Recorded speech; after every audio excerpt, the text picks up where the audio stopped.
تشريب القص الموصل الرهيب من الموصل وصلكم للفلوجة نفس النسخة الأصلية. بس شوفوا لي ما شاء الله القشر مالت القص. احنا مثل ما نقول يعني قشر مال البصل من قد السمك والدقة مالته. واكيد سمك مقلي بالنكهة الموصلية الأصلية. المنيو ما يخلى من احد اشهر الاكلات الموصلية الا وهي القلية. شوفوا ما شاء الله الترافة، شوفوا اللطافة، شوفوا ما شاء الله ذايب تماما. انا سامع قلية مصلاوية بس قلية عقراوية اول مرة اسمع بيها، اول مرة اجربها، بصراحة تجربة رهيبة. شوفوا ما شاء الله لحم كذلك مال ديرتنا ورهيب. شوفوا كمية الذوبان ما شاء الله، شوفوا. بس شوفوا لي ترافة الكباب ما شاء الله. بعد ما شفتوا كل هذه الاصناف من الاكل، اكيد المطعم ما يخلو من احدى الاكلات اللي تمثل تراث اهلنا وناسنا بالفلوجة الا وهي الدليمية. شوفوا لي ما شاء الله اللحم شلون ذايب ومنتهي. شوفوا لي ما شاء الله كمية الذوبان، يعني واصل مرحلة الانهيار العصبي. بالنسبة للحم فهو يجي يوم بيوم مبرد، وكذلك راح يرجع للتبريد. شوفوا ما شاء الله جودة اللحم رهيبة جدا. طبعا كله لحم عراقي. من يوصل راح يبرد شوي، بعدين الشيف يبدي يشرح بيه. ما شاء الله هالموسم مبدعين بهذه الطريقة، يعني يشرحوا بطريقة رهيبة عبالك ورق. الشيف راح يخلي عليه شوية بهارات يعني من خلطته الخاصة، شيء بسيط يعني بس يعزز النكهات. مرحلة شد الشيش مثل ما واضح امامكم. طبعا التتبيلة رهيبة، خاصة بابو انس مو؟ ابو زيد. خاصة بشيف انس ابو زيد، يعني شيء رهيب. راح تجربوه وتشوفون النكهة مالت اللحم يعني صافية بشكل رهيب. وهذا الشيش بعد ما كمل. طبعا راح تشوفون الشيش يعني وزنه مو عالي حيل، يعني ما يتعدى 40 كيلو، لانه هو يشد شيشين باليوم حتى تبقى نكهة اللحم، وصحيا افضل كذلك لانه تعرفون جو حار ودنيا صيف.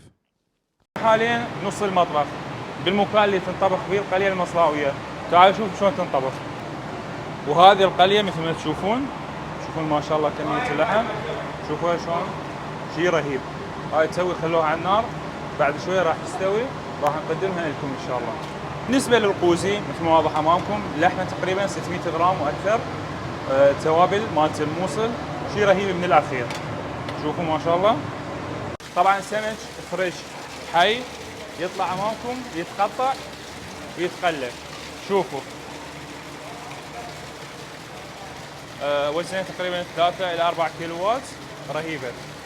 وهذه قطع السمك بعد ما يقطعوها يخلون عليها شوية بهارات. قطعة الوحدة وزنها 500 إلى 600 غرام. تعالوا خلي نقليها سوية. حاليا راح اخليها بالدهن. ايه بالدهن.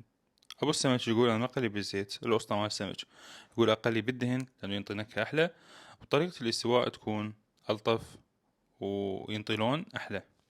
هاي القيمة مالت الكباب، لحم عراقي خالص مثل ما واضح أمامكم.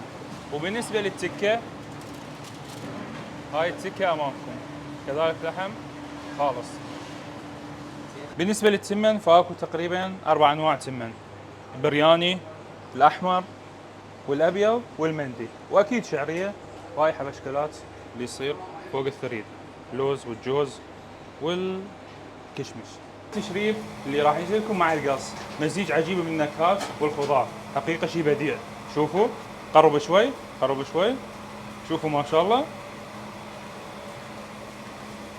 بعد ما خلينا الخبزات راح يخلينا الشيف التشريب، وراح يرتب لنا الماعون. خلي عليه شوية طماطة، شوية من بصرة، شوية بصل، وشوية فلفل، يعني ترتيبات. وهاي الحبشكلات.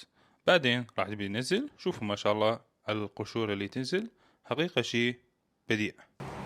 وراح يخلينا باقي القص على التشريب مالتنا، واكيد شوية من اللية، وبس والله. نختم الفيديو اكو شغله لفتت انتباهي، اللي هي الطريقه المميزه بتقديم اللبن. طبعا اللبن مالت اربيل، جيبوه من اربيل مخصوص، خام، يعني ثقيل ومخفف. راح ينزل لكم بهذه الطريقه ثقيل تمام، ويا شمشه. تحتاجون شويه مي بارد طبعا وتكاسروه مع قطع الثلج. اكيد. طبعا راح ينزل لكم مثلج، واذا تحتاجون ثلج راح يوصلكم بعد زياده، وراح يصير عندكم بهذا الشكل.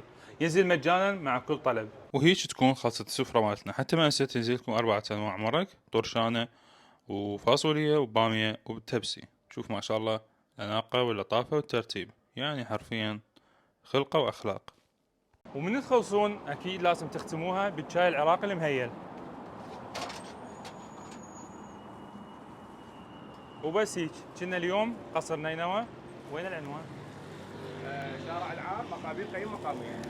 الشارع العام مقابيل قام مقامية الفلوجة. نأكد لكم العنوان: الشارع العام مقابيل قام مقامية، يصير قصر نينوى.